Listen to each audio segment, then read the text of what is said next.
BJP ने लोकतंत्र की परिभाषा बदल दी। वो समझते ही नहीं है कि सदन किसको कहते हैं, तो बीजेपी तो यही सब कहेगी।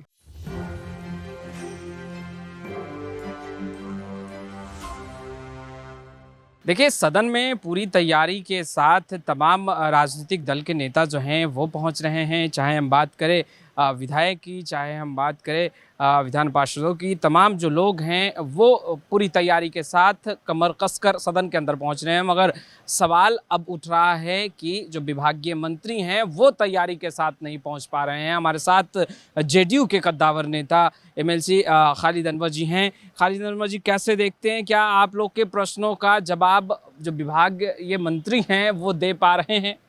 बहुत बढ़िया दे रहे हैं जवाब। सरकार पूरी तरह से संतुष्ट कर रही है और सभी सदस्यों को संतुष्ट कर रही है। बहुत अच्छे से जवाब दे रही है। मान लिया कोई ऐसा सवाल बीच में आ जाता है, पूरक में इस तरह के सवाल आता है जो ज़िमनी सवालात होते हैं, तो हो सकता है उसके लिए सरकार टाइम लेती है।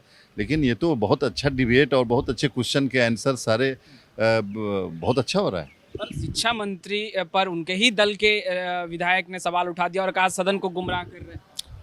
नहीं, देखिए, ये जहाँ तक विचार की बात है, अपनी अपनी आइडियोलॉजी होती है, अपनी अपनी सोच होती है।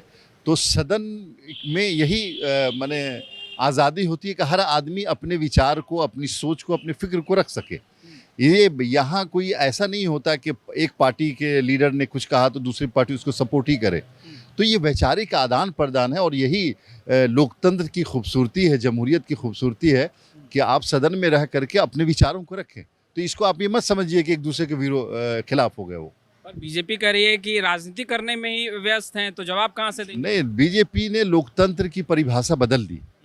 उनके नज़दीक जमहूरियत जो है ना, वो ऑटोक्रेसी हो गई है, डिक्टेटरशिप हो गई। तो वो समझते ही नहीं है कि सदन किसको कहते हैं, लोकतंत्र क्या होता है, डेमोक्रेटिक डिबेट कैसे होता है। तो बीजेपी तो यही सब कहेगी। बहुत शुक्रिया।